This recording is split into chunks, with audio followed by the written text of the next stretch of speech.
In this article, health-related quality of life is stated to assess the qualities related to a disease and qualities dependent of the disease that affect the quality of life of a person. It addresses the benefits and limits of health-related quality of life as a measurement. It gives a clearer picture of health than disease parameters. However, there is difficulty in assessing health quality of life of infants because a parent's point of view would have to be the estimate of loss of quality of life. Infants cannot communicate this themselves because they're too young.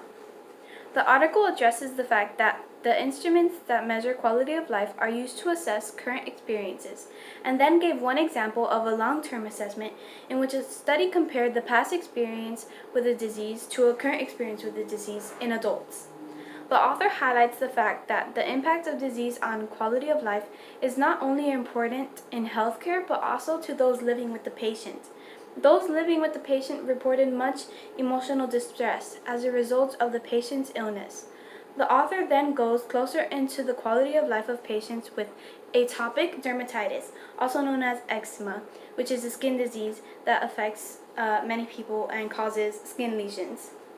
It was illustrated that patients with atopic dermatitis experience profoundly negative effects on their health quality of life, as atopic dermatitis is one of the most common chronic relapsing skin diseases. Their families face social and emotional stress associated with changes in appearance caused by atopic dermatitis. The article stated that the severity of the disease is important in assessing quality of life because it provides additional information to the traditional scoring system. Then, the author elaborates on the fact that although quality of life instruments have been used for many years, they are not beneficial to patients and caretaker, only physicians, contradicting what they said before. Measuring quality of life is also problematic because, like stated before, some participants are too young to provide information about their own quality of life. Methods. The article viewed different studies that measured quality of life. The first study analyzed the validity of health quality of life by examining the association between quality of life methods and examining the association between disease severity and quality of life. The health quality of life was assessed at two visits, and the second after 6 months, in 101 patients with atopic dermatitis and 30 controls, which are people without atopic dermatitis, a dermatology-specific questionnaire, 1 generic instrument, and 3 visual analog scales of severity.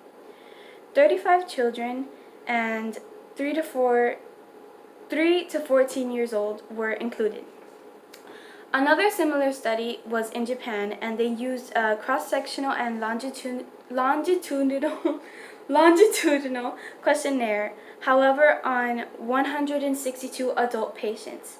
The second experiment was done in 3 to 6 month intervals. Results.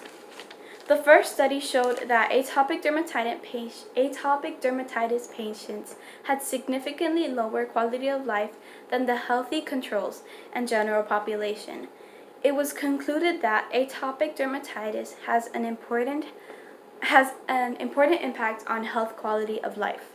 Mental health, social functioning, and emotional role functioning seem to be more affected than physical functions. In the second study, patients with atopic dermatitis scored significantly higher on 3 scales: symptoms, emotions, and functioning. It showed that the impact of atopic dermatitis on quality of life affects people of all ages. All in all, severity significantly impacts health quality of life. This article has to do with my topic because my topic goes on about the quality of life of people with atopic dermatitis and how it is a burden in many people's lives.